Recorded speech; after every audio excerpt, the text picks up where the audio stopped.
अपने मतदाताओं की अपेक्षा पर खरे उतरने की जिम्मेदारी विधायकों के कंधे पर रहती है। सदन में कम समय लेकर ज्यादा और प्रभावी बातें करने के गुण विधायकों में बेहद जरूरी होती है। साथ ही विधायकों के सामने सदन की कार्यवाही के दौरान अपने अधिकारों और कर्तव्यों के निर्वहन के पालन की भी चुनौती होती है। इसे लेकर हिमाचल प्रदेश विधानसभा में 2 दिन का ट्रेनिंग सेशन रखा गया है। इस ट्रेनिंग सेशन में पहली बार जीतकर विधायक प्रशिक्षण लेंगे। विधानसभा में दिल्ली की PRS संस्था पहली बार जीते विधायकों को ट्रेनिंग देगी। इस ट्रेनिंग सेशन में कांग्रेस के 14 विधायक, बीजेपी के 8 विधायक, एक निर्दलीय विधायक शामिल होंगे। ये प्रशिक्षण इसलिए ज़रूरी है क्योंकि चुने हुए प्रतिनिधि अपने अपने रूप में परिपक्व होते हैं, लेकिन सदन की कार्रवाई सारी नियमों के अनुरूप चलती है और संविधान के दायरे में चलती है और जो स्पीकर की डायरेक्शंस हैं उसके मुताबिक चलती है। तो उन नियमों की, डायरेक्शंस की, संविधान के उन अनुच्छेदों की, क्योंकि ऐसा नहीं है कि सारे ही लोग लॉ ग्रेजुएट्स होंगे, तो वो सारी जानकारी माननीय सदस्यों तक पहुँचे और वो एक इफेक्टिव लेजिस्लेचर के रूप में अपने रोल को निभा सकें, निर्वहन कर सकें। उस दृष्टि से ये जो ट्रेनिंग प्रोग्राम है वो जो नए चुने हुए माननीय सदस्य हैं उनके लिए हमने रखा है। उसमें 26 हमारे माननीय सदस्यों को बुलाया था जिन्होंने ट्रेनिंग, भाई 23 तो नए हैं, 3 वो हैं जो रिपीट हो गए हैं, लेकिन ट्रेनिंग जो है उन्होंने नहीं ली, बाई इलेक्शंस में आए हैं 6 महीने के बाद फिर इलेक्शन।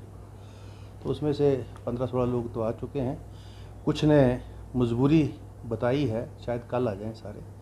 तो उस दृष्टि से ये ट्रेनिंग प्रोग्राम जो है विधानसभा के माध्यम से हमने रखा है और इसमें जो एक्सपर्ट हैं, पार्लियामेंट रिसर्च स्टडीज़ का एक जो विंग है वहाँ से, वो जो है यहाँ आके अपनी अपनी डेलिब्रेशंस करेंगे।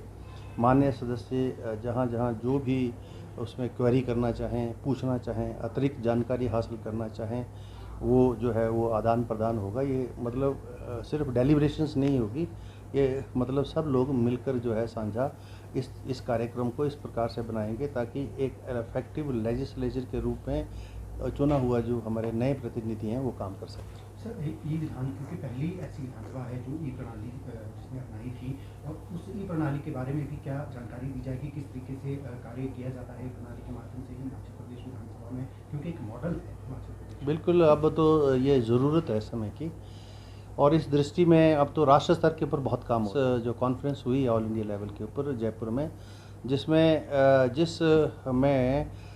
लोकसभा और विधान सभाओं को ई से जोड़ने के लिए, मतलब सारे जो है नेट पर आएँ और एक स्पेशल ग्रिड इसके लिए बने। वहाँ तक ये बात वहाँ पर हुई है। अब देश में सारी जगह और हिमाचल अग्रणी रहा इसमें। हमारे उस समय के जो स्पीकर आदरणीय बृज बिहारी बघेल हैं, उनके समय में ई विधानसभा की शुरुआत हुई और आज ये आवश्यकता है, ज़रूरत है और मैं समझता हूँ ये बहुत अहम है। उस दृष्टि से भी सारे वो जहाँ जहाँ उनको आवश्यक होगी, क्योंकि हमारे पास ई विंग है यहाँ पर और उसमें सारे मान्य सदस्य जो है ले सकते हैं, सारी जानकारी ले सकते हैं। अतिरिक्त जानकारी चाहिए तो वहाँ बैठ सकते हैं, सीख सकते हैं और इसमें और भी जो भी करने की आवश्यकता होगी निकट भविष्य में वो हम करेंगे। और हिमाचल प्रदेश विधानसभा की गरिमा बनी रही, जैसा कि हम पड़ोसी राज्यों में, अन्य राज्यों में देखते हैं कि वहाँ पर जो है छिन भिन की जाती है हिमाचल विधानसभाओं की गरिमा हो ना हो हिमाचल प्रदेश में, ऐसा जो है कोई एग्जाम्पल हिमाचल प्रदेश में ना हो। इसके लिए भी क्या जो नए विधायक हैं उन्हें जानकारी दी जाएगी कि किस तरीके से विधानसभा की गरिमा को बनाए रखना है, सभी का क्या कर्तव्य है, किस तरीके से सारी प्रक्रिया। ये मेरा सबसे पहला जो दायित्व है एज ए स्पीकर कि सारी सदन की कार्रवाई व्यवस्थित चले, नियमों के अनुरूप चले, सभी माननीय सदस्यों को अपने विचारों की अभिव्यक्ति का समय मिले, अपने अपने जो विषय हैं वो माननीय सदन के माध्यम से वो चर्चा में लाए जाएं, प्रशासन के ध्यान में लाए जाएं, सरकार के ध्यान में लाए जाएं। ये जो चुने हुए जो प्रतिनिधि हैं उनका ये दायित्व है और संविधान का ये अंदर का जो परिसर है वो उसका संरक्षण देता है संविधान के मुताबिक। मैं तो as a guardian speaker I have to protect each and every members, जो उसकी प्रिविलेजेस हैं, राइट्स हैं, और ये मेरी ड्यूटी रहेगी कि हर माननीय सदस्य जो है अपने विचारों की अभिव्यक्ति जब कर रहा हो तो दूसरा को इसको इंटरप्ट ना करे और नियमों के अनुरूप जो है ये सदन की कार्रवाई चले। वैसे भी ये हमारा जो सदन है ये ऐतिहासिक है, आप जानते हैं, क्योंकि ये ब्रिटिश पीरियड में विठल भाई पटेल जो पहले स्पीकर भारतवर्ष के हुए हैं, चुनाव के माध्यम से, वो चुनाव भी यहीं संपन्न हुआ इसी कौंसल चैम्बर में। तो इस कौंसल चैम्बर में जो माननीय सदस्य बन के आता है वो तो ऐतिहासिक चैम्बर का सदस्य है।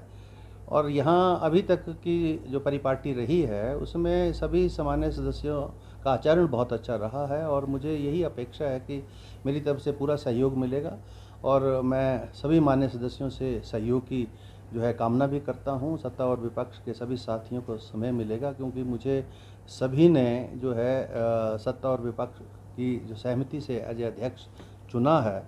तो मेरा ये दायित्व बनता है कि सभी के अधिकारों का संरक्षण हो और सभी को समय मिले, सरकार अपना काम करे और प्रतिपक्ष का जो काम है वो अपना काम करे। सर 1 फरवरी को बजट आ रहा है।